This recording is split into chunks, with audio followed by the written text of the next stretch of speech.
Hello, I'm Colin Sullivan. And I'm Alyssa Dixon. And this is Almost Live, a weekly show designed to give you the who's who and what's what of Telluride in Mountain Village. And this week, our special guests will be Diva Chisonis, the new County Poet Laureate, and Noah Sheedy, Teleski's Ski and Snowboard School Director. I'm going to be sitting down with Catherine Warren for her Warren Commission on the local music and entertainment scene. We're going to learn Sun Salutation B on Yoga with Barbara. And then Patrick Legans, the wine geek food freak, is going to do a lovely chicken pasta dish for us. And this week's Retro Ride will feature a 2006 cardboard sled derby, followed by a Thank Ghost It's Monday with Ghost Town. We're going to see a profile piece on a new Telluride truffle, the Purist, and then we're going to see some pieces from our local businesses, Wagner Custom Skis and Telluride Adaptive Sports. Now let's head over with Catherine and Colin to the Warren Commission.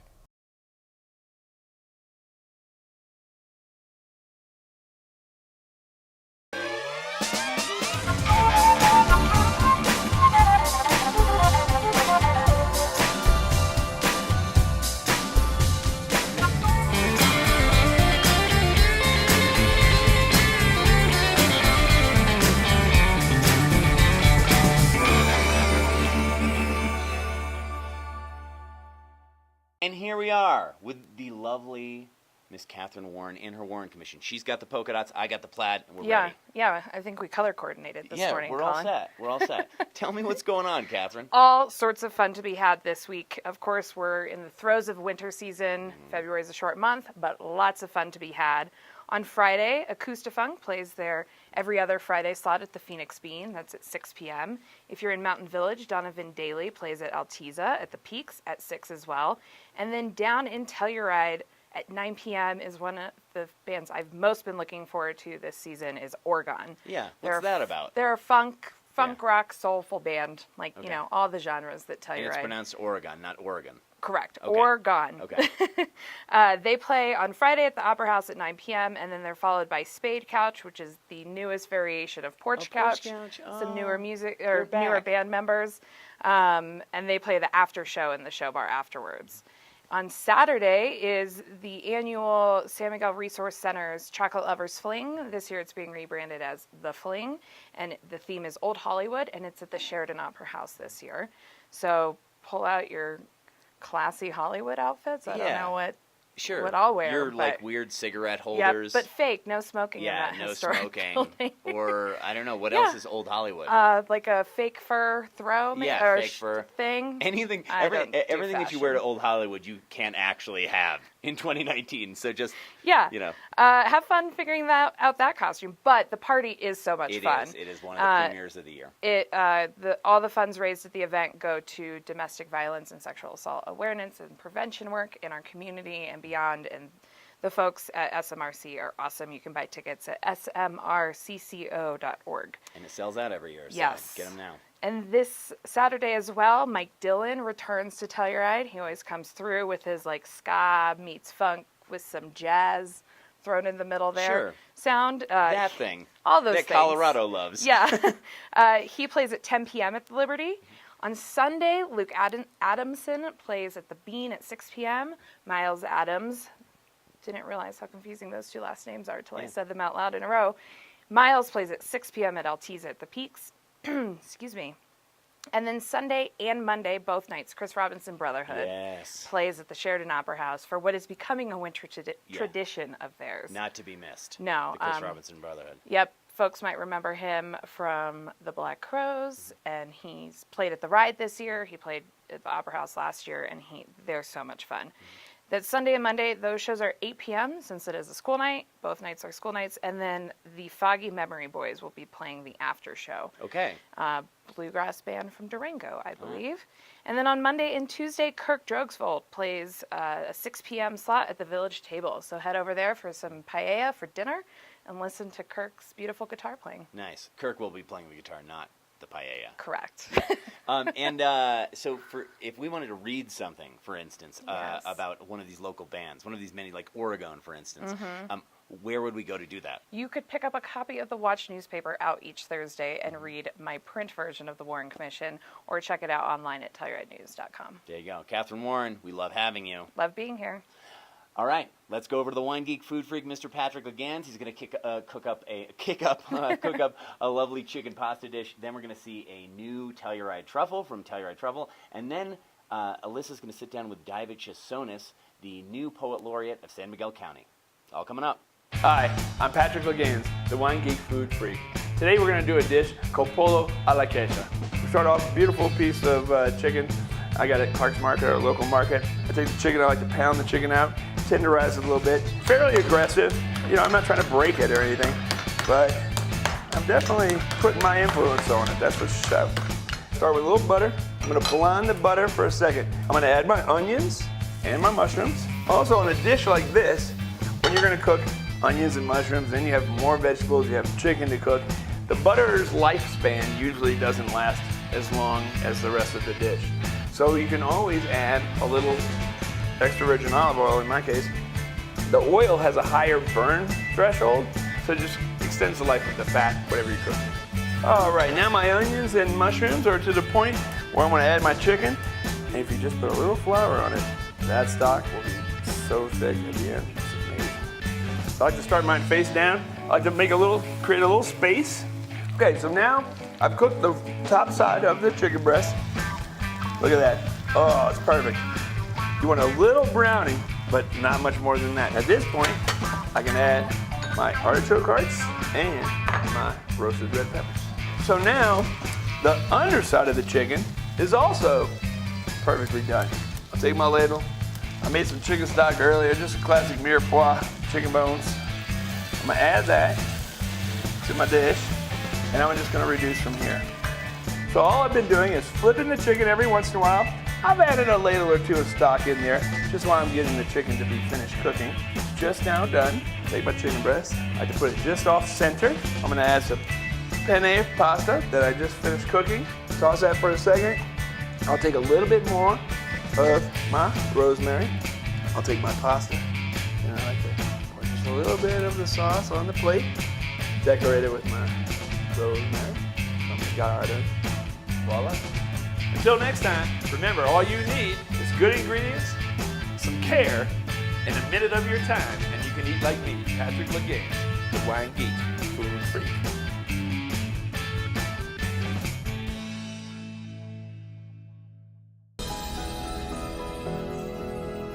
Hi, I'm Patty Denny. I'm the founder and creator of Telluride Truffle. I would like to introduce you to the 14er, which is made up of 14 different truffles, all representing mountain life. And today, I would like to talk about the Purist. Purist is the foundation for all of our truffles, and it's just really good bittersweet chocolate. It's made with really high quality couverture chocolate. Those of you that just want dark chocolate, you're gonna love the Purist truffle.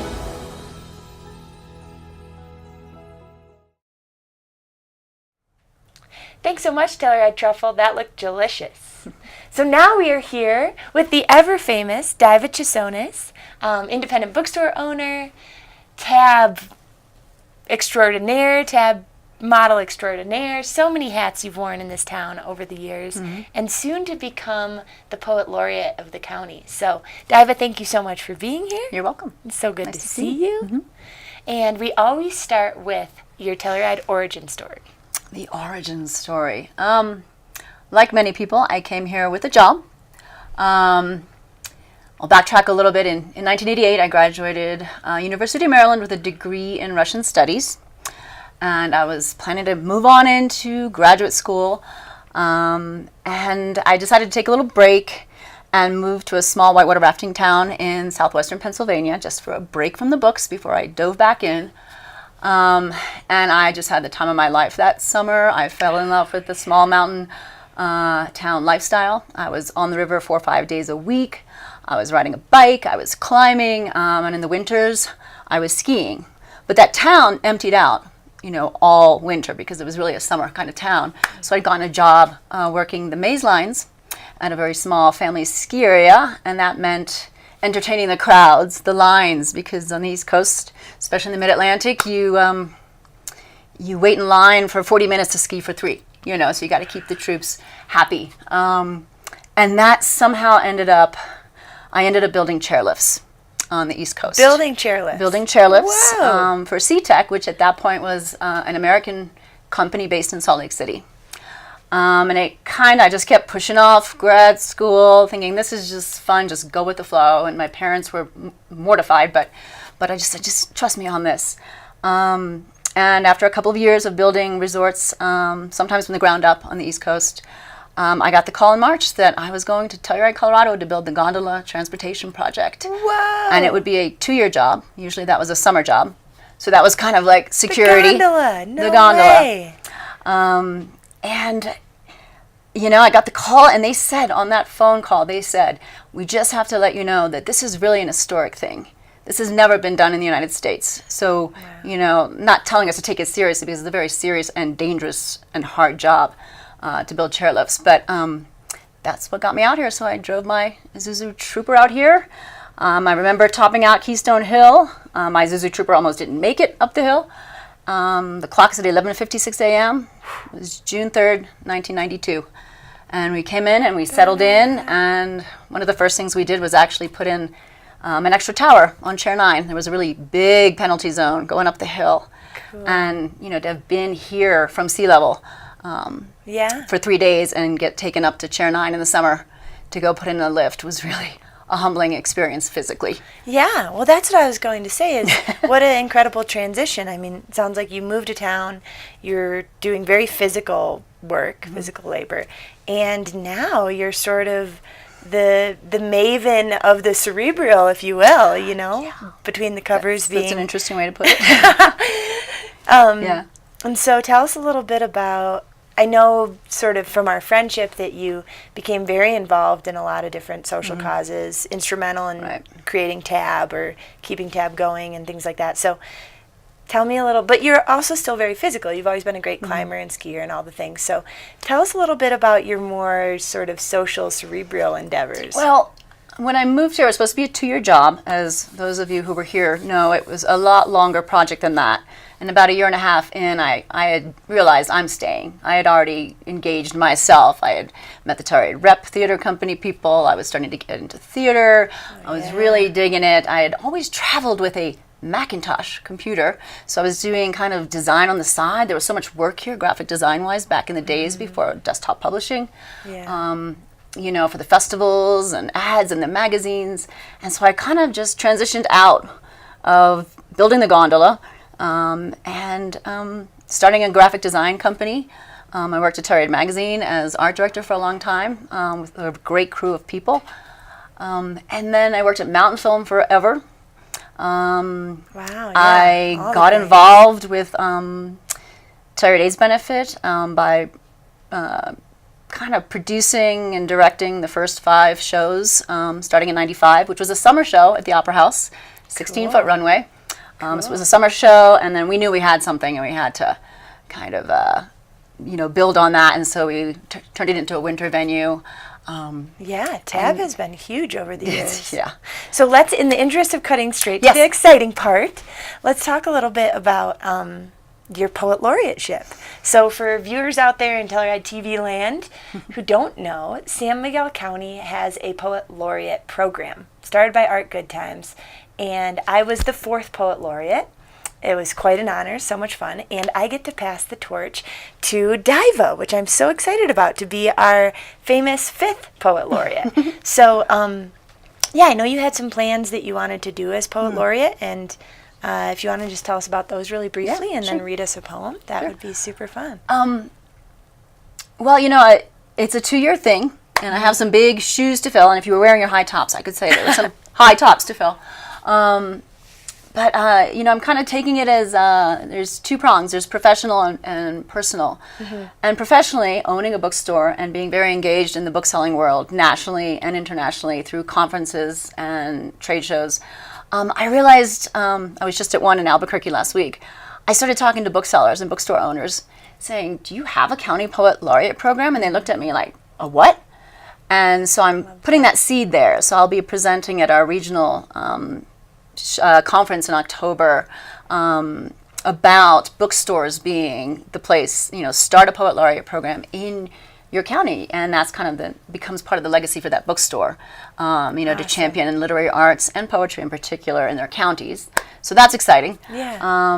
And then the other thing is I kind of am really interested in research and research poems, and I started thinking about the bards, the poets that were here way before us, the miners, the Basque sheep herders, the West End with the ranchers and the cowboys, and there was a lot of mining in the West End as well, not just here. Right. And when I started talking about this, people started coming out of the woodwork, literally. Cool. At the Women's March back in January, I spoke to someone that volunteers for the museum, and she said, well, we've got these grandnieces of Ettore Rella coming to drop off all his plays in verse and poems so that the museum could archive that. Wow. And they sent me one of the poems, and it is one of the most beautiful poems. It's called Immigrant Woman, and it's an Italian woman. Ettore Rella was born in Telluride in 1903, so I'm assuming this is his mom or grandmother, and she's talking about being up on the hill, which would now be the ski area, mushroom hunting, and recounting how she misses her home in Italy, but when she looks down from the mountain, it looks so much like where she's from. And there are mushrooms woven in throughout the whole ballad, and it talks about the Good death. Times is gonna love he's that. gonna love it. Anyways, and then just a few days ago, I was sitting at Betty Gregor's dining room table in Norwood, bending her ear about, poets or people that performed poetry in the West End, and she, of course, went over and pulled something out, a yellowed piece of paper, typewritten, of an old poet. So I'm putting that together as kind of the Old Timers Poetry Project. So if anyone out there has, anything that's hidden or you found in the walls of a house you're remodeling in Telluride, some writings, do let me know. Come by the bookstore. I love that. We are so lucky to have such an amazing history in this town. Yeah, So. it's rich. So on that note, I guess this is our chance to encourage viewers out in TV land to join us next week live at Telluride Arts headquarters, which is right across the street from the library. We will be doing a night of love poems. So the way Talking Gourds always works is that featured poets perform for the first half of the program. So Diva and I will be passing the torch with a compliment death match. If you want to know more about what that means, you better come on out. That's Tuesday, February 12th at 6. Yeah. February 12th. Yeah, so we'll be doing our performance and official passing of the torch. And then we'll take a short break, and afterwards everybody there has the chance to share either a poem of their own or a poem of a loved poet. Yeah. The theme is love. So And love. or first kiss. And or first kiss. And on that note, I think we should just end it with one of your poems. Fantastic. If you're cool with that. I live in Norwood now, and I ride the bus once or twice a week, and it's a great time to read or just zone out. And on the back of an envelope, something came up. I was just realizing with the official ceremony at the Board of County Commissioners coming up, I needed a poem. Yeah. And on the back of an envelope, I scribbled something out about riding that bus back and forth through our county. And it was also a nod to the drivers that get all of us back and forth safely through all kinds of weather, mudslides, you name it. It's also a nod to the characters that kind of ride the bus and keep us entertained. This is called Ping Pong. We ride riverside in a wheeled box to a crate of a canyon, spooning the 87 curves toward the headwaters, along currents that curdle into eddies where gradient pushes the pulse, past full-waitered fishing guides in summer and the slow growth of ice dams in winter. We are the cat bus from Totoro, slinking our way up the leg of a too-busy mistress. We are the runs in her stocking, the smear of her mascara. At day's end, 2 bucks in our pockets, we glide back to the quiet islands at the top of the hill, where even a metronome would take a nap. We welcome the last-second scour of horizontal sun, soon to set on another day done, another dollar spun. The calm of night resets the mesas to the tune of another day older, the lyrics a sweet song of slumber. The morning alarm is harsh, but the coffee's strong, the pull to be worthy, never wrong. The future's unknown, but this is a route we can count on, the rhythm of back and forth trippin'. It's the ping-pong of life for a county commuter. Flap happy as a snap-button shirt on a clothesline whipping in the West End winds, I'm stunned at the comfort of repetition and the shun of the mundane. All to be fruitful, on the east-west vine of time. Oh, yeah. I love it. Thank you. Beautiful, Diva. And thank you for offering that Thank you. perspective, because You're welcome. it's true. Many people don't get out to the West End, and those They that need do to. every day. It's a long county with a long literary tradition, and I'm really psyched to dig deeper into it. Yeah. Well, thank you so much for being welcome. here. It's such a pleasure. See you Tuesday. See you Tuesday. Yeah, Telluride Arts. Be there. And now we're going to head over to the retro ride to see some old times with this cardboard sled derby.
Telluride Adaptive Sports offers people that are living with both cognitive and physical disabilities the opportunity to get out and experience the fun things in life. I actually have been living with a disability myself for 40 years. In 1996, some friends invited me out and said they had seen some people with disabilities skiing.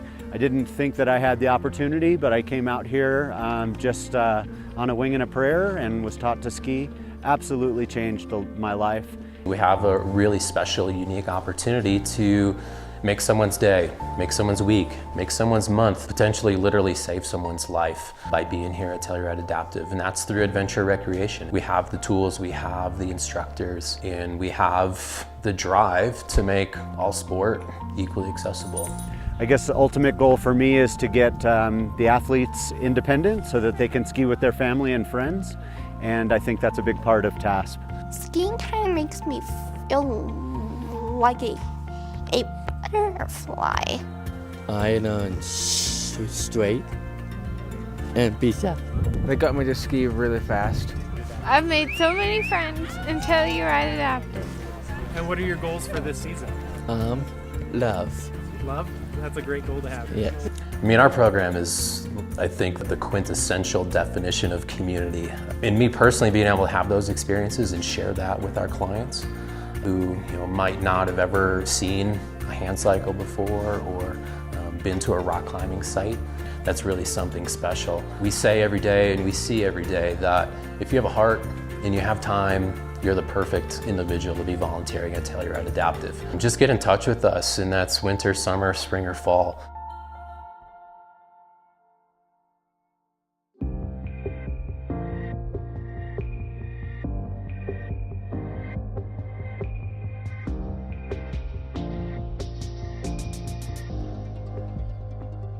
We help people ski their best by making sure they're on their perfect fit equipment.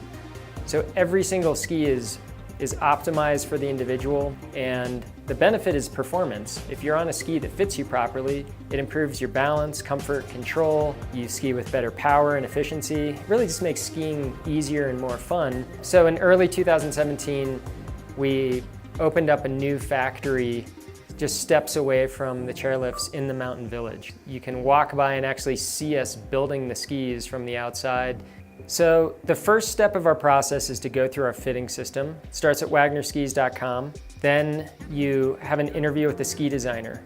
Once you work with a ski designer, we figure out what is your perfect geometry. You choose the graphics. At that point, your skis will go into our production process. The first things that we do are we mill the wood cores of the skis and the sidewall sticks. Then we'll cut the base material and pull whatever kind of structural layers are in the ski. Then we'll bend the steel edges. We take all of the different components of the ski, wet them out with an epoxy resin system, and then we put them into a heated press. They'll cook into our press for about 30 minutes, and we pull them out. At that point, we'll have a block, and then it turns into how do we extract a beautiful pair of skis out of this block?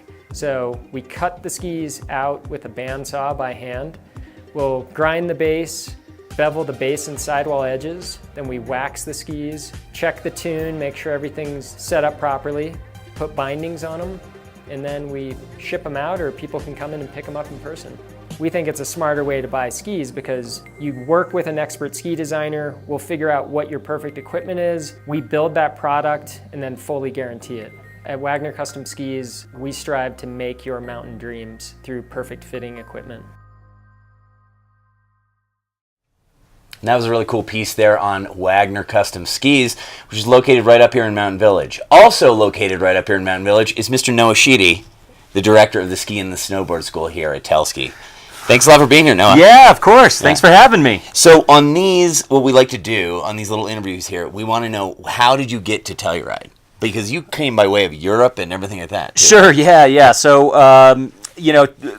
by trade, kind of, a high school job of mine was being a ski instructor on the weekends, which, it was a lot of fun. It connected me to a sport that I loved in a different way, and kind of being able to learn how to teach. That segued into, going to college and becoming a school teacher for several years. All the while, I was very involved in the ski club at the school and taking kids up, after school. We had night skiing in New York. That was a big thing. So, is this New York City or New York State? Or? No, Western New York. Okay. Western New York. So I'm from upstate New York. Actually. Oh, okay. Yeah. So Rochester, kind of south of Rochester. Oh, great. For me. I'm from up in the Adirondacks. Oh, yeah. Kind of an area. But, yeah. So. But you were taking kids on the little hills in New York. Exactly. Yeah. Exactly. Okay. So, I realized relatively quickly that being a school teacher was not my passion. I loved the teaching side of it, but yes, that is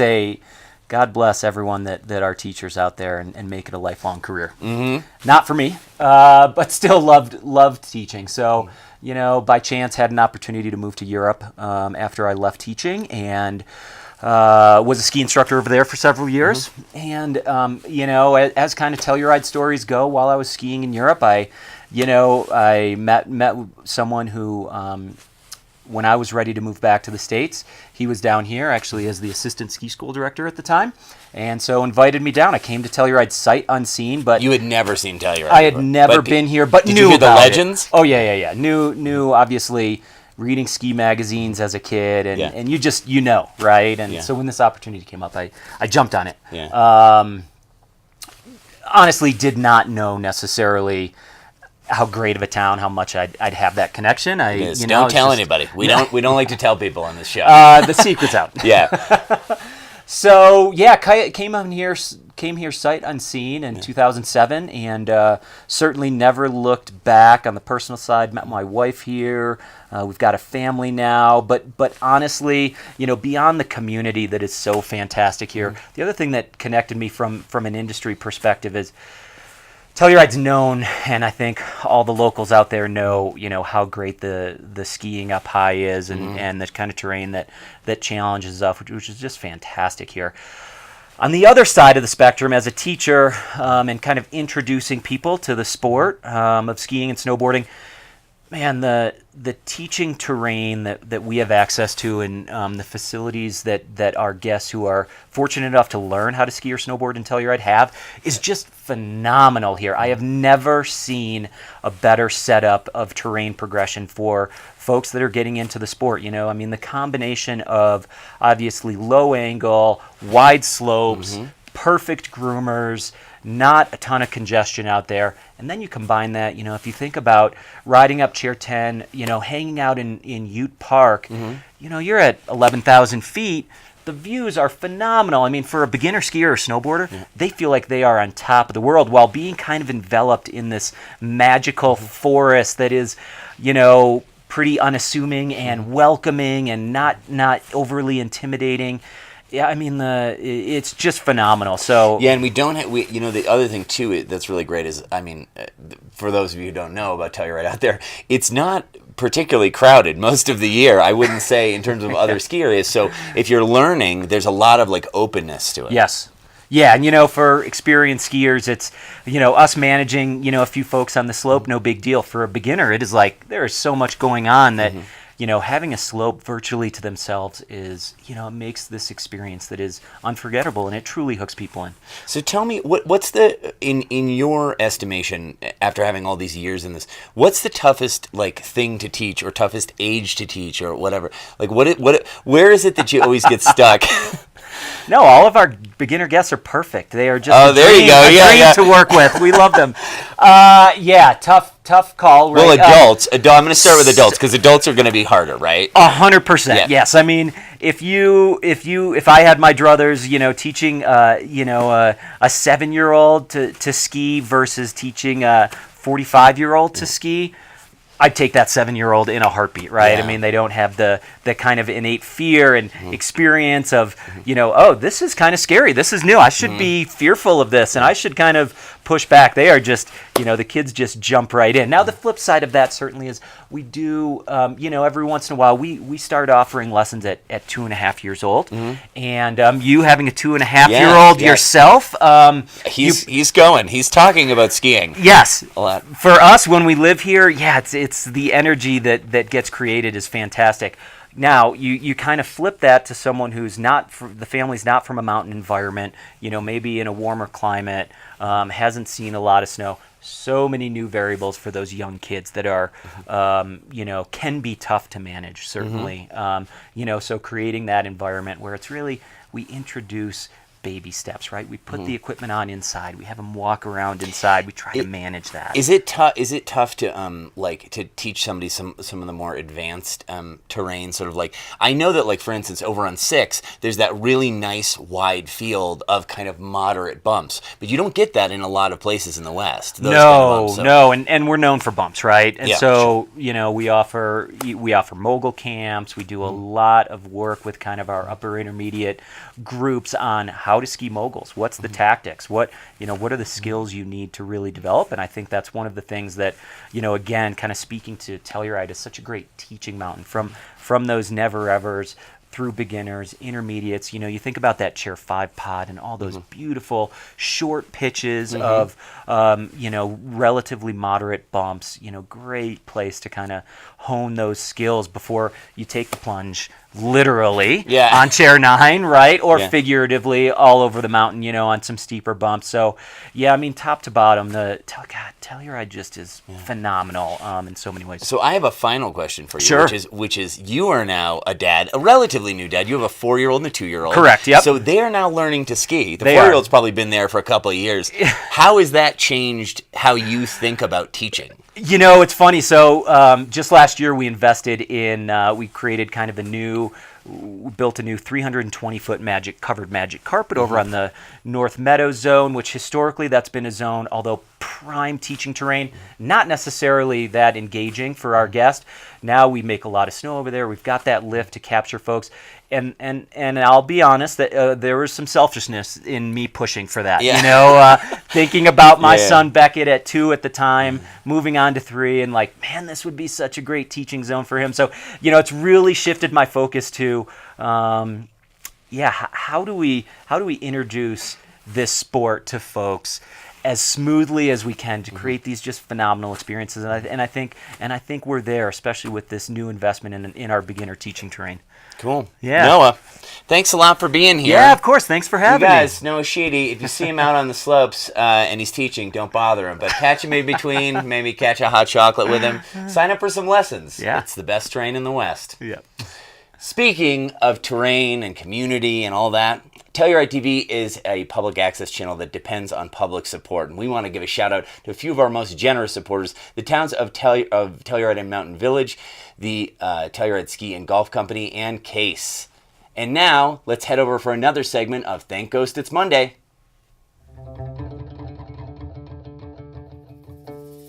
If you want to lift yourself up, lift someone else.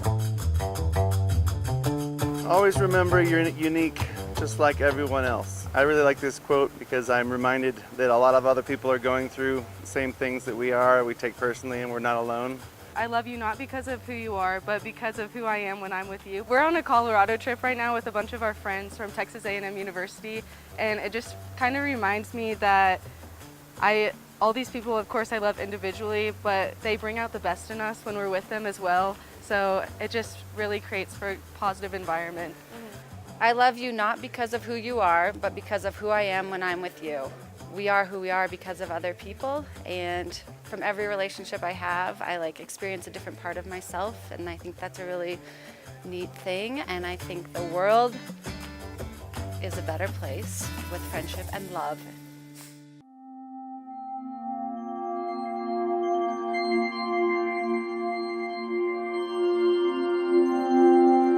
Hello and welcome to this mini yoga series in beautiful Telluride, Colorado. My name is Barbara Glansnick, and today we'll be looking at Surya Namaskara B, or Sun Salutation B. This mini series is designed to provide you with some easy stretches that you can do throughout the day, especially when you don't have a lot of time. As always, I want you to focus on the breath, so we're only going to inhale and exhale through the nose.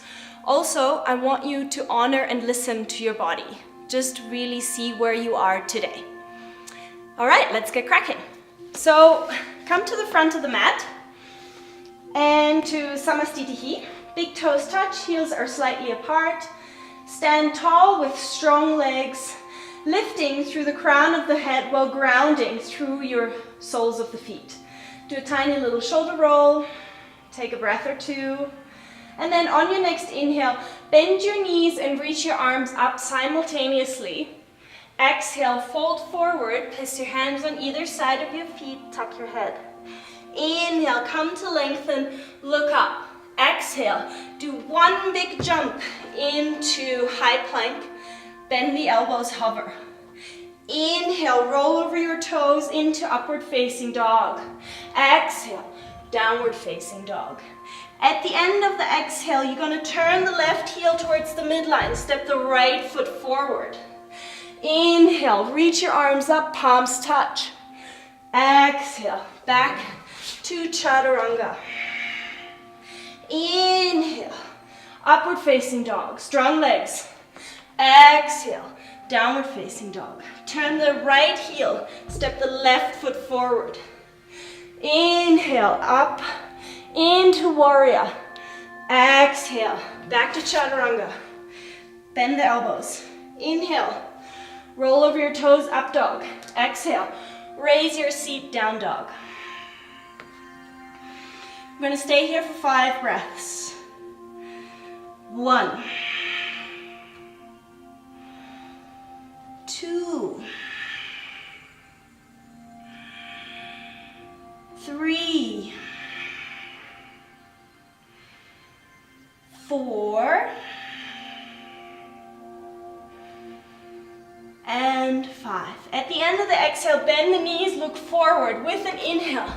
Jump towards your hands, straighten the spine, look up, exhale, bow.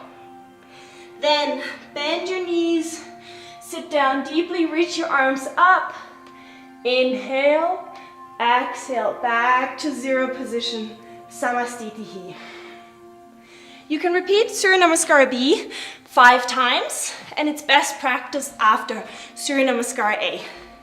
Thank you so very much for practicing and tuning in. Namaste.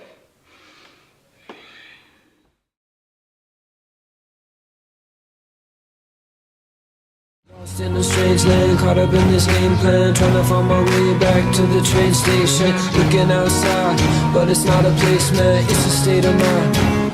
Graceland. Heaven is here.